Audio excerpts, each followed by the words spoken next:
రాయలసీమలో పెట్టుబడి పెట్టాలి అని అంటే ఒకప్పుడు చాలా భయభ్రాంతులకు గురయ్యే పరిస్థితి.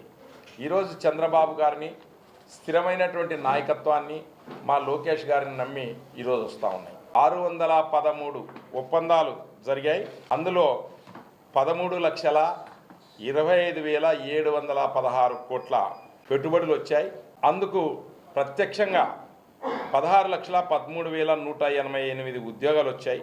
ఇది ఎంతో శుభపరిణామం. ముఖ్యంగా కర్నూలు జిల్లాకు మరి ఈ పెట్టుబడుల్లో భాగంగా ఇప్పుడు పెట్టినటువంటి పెట్టుబడుల్లో దాదాపుగా రిలయన్స్ అయితేనేమి, లేక మెగా కంపెనీ అయితేనేమి, రెన్యూ కంపెనీ అయితేనేమి, చింతా అయితేనేమి, సిఎల్ కంపెనీ అయితేనేమి, ఆస్థ అయితేనేమి, అదాని అయితేనేమి, జేఎస్డబ్ల్యూ అయితేనేమి, టాటా అయితేనేమి, ఇటువంటి అగస్తా అయితేనేమి చాలా కంపెనీలు ఈరోజు మన రాష్ట్రానికి, మన కర్నూలు జిల్లాకి, ఉమ్మడి జిల్లాకి వచ్చాయి.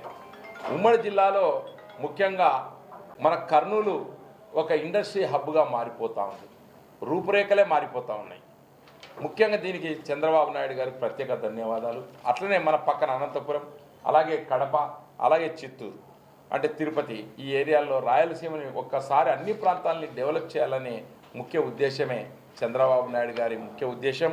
ఆ ఉద్దేశంలో భాగంగానే ఉమ్మడి కర్నూలులో డ్రోన్ హబ్ ఒకటి, అలాగే ఉమ్మడి అనంతపురం, కర్నూలు, కడప జిల్లాలో రెన్యూబుల్, అలాగే తిరుపతి జిల్లాను మ్యానుఫ్యాక్చరింగ్, అలాగే చిత్తూరు జిల్లాలో టెక్స్టైల్ హబ్బులు మార్చేస్తూ ఉన్నాం.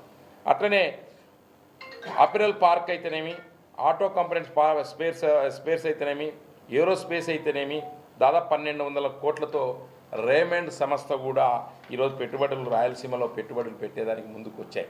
ఇది విశాఖపట్నంలో జరిగినటువంటి రాయలసీమకు ముఖ్యంగా మనకు ఎంతో జరిగింది. ఈ విషయాలన్నీ కూడా ప్రజలకు, మీకు, అలాగే ప్రజలకు మీ ద్వారా తెలియజేస్తాం.